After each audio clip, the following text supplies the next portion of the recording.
ठीक है।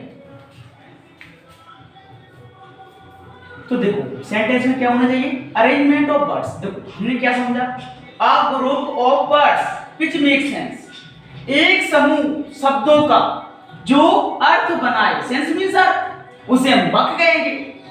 अब इसका दूसरा पॉइंट, अब हमें कैसे पता पड़े कि वाक्य में शब्द कैसे कैसे आए, तो अरेंजमेंट ऑफ वर्ड्स, शब्दों का व्यवस्थित क्रम। सेंटेंस तभी मानते हैं जिसमें पहले सब्जेक्ट आए, इसके बाद वर्ब आए, इसके बाद ऑब्जेक्ट आए। तो मींस क्या, जैसे हमने लिख दिया गोज ही मार्केट टू। अब देखो एक शब्द, दो शब्द, तीन शब्द, चार शब्द, शब्दों का समूह है, लेकिन ये सेंटेंस थोड़ी ना कहेंगे। सेंटेंस का रिदम कैसा होना चाहिए, सबसे पहले सब्जेक्ट फिर वर्ब। अब जैसे हमारे पास हेल्पिंग वर्ब होती तो हम हेल्पिंग वर्ब लगाते। अब देखो वर्ब की दो कैटेगरी होती है, हेल्पिंग वर्ब और मीन वर्ब। अब हमारे पास नहीं है तो हम मीन वर्ब को लगाएंगे, कोई बात नहीं। तो देखो इसमें क्या है, इसमें अर्थ नहीं बनता। तो वो क्या कह रहा है सेंटेंस, शब्दों का एक समूह जो अर्थ दे या अर्थ बनाए, ठीक है। मतलब हमने शब्दों का समूह बना लिया था ये, लेकिन ये अर्थ नहीं देगा तो हमें अर्थ भी चाहिए। और फिर दूसरा पॉइंट क्या है हमारा, क्या कह रहा है, अरेंजमेंट ऑफ वर्ड्स, तो शब्दों का व्यवस्थित क्रम। और शब्दों का व्यवस्थित क्रम कैसा होगा, ऐसा, इस जैसा। जब इस जैसा होगा तो हमारा अर्थ भी सही निकलेगा, ही गोज टू मार्केट। देखो सबसे पहले हमें क्या होना चाहिए, सेंटेंस हम उसी को कहेंगे सब्जेक्ट, इसके बाद वर्ब, इसके बाद ऑब्जेक्ट। तो क्या कहेंगे, सेंटेंस हम उसी को बोलते हैं जिसमें सब्जेक्ट पहले आए, फिर वर्ब आए, इसके बाद ऑब्जेक्ट। देखो हम उसी को कहेंगे। तो जैसे अब लोग बात बोलते हैं कि सेंटेंस क्या होता है, सेंटेंस शब्दों का एक समूह जो अर्थ बनाए, उसे हम सेंटेंस कहेंगे। सेंटेंस का मतलब क्या है, सेंटेंस बिना हम कोई भी लैंग्वेज को नहीं बोल सकते।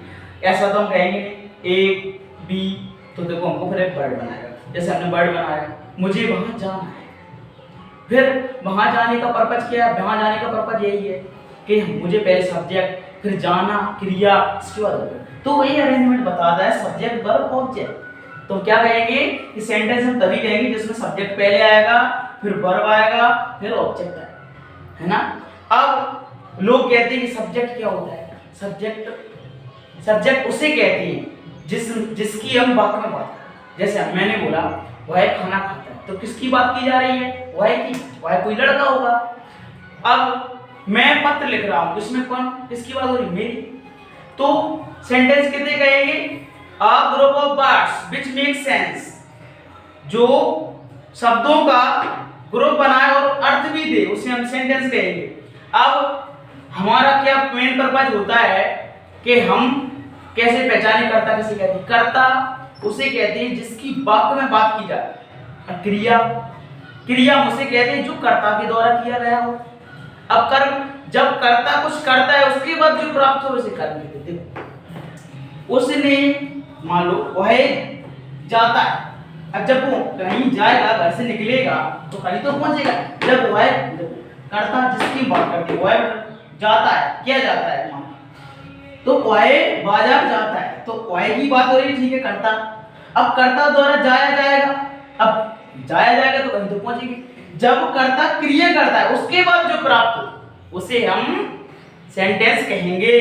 तो सेंटेंस क्या होता है, a group of words which make sense, शब्दों का एक समूह जो अर्थ बनाए, उसे हम वाक्य कहते हैं। तो अरेंजमेंट ऑफ वर्ड्स, शब्दों का व्यवस्थित क्रम कैसा होना चाहिए, सेंटेंस हम तभी कहेंगे सबसे पहले सब्जेक्ट, इसके बाद वर्ब, इसके बाद ऑब्जेक्ट।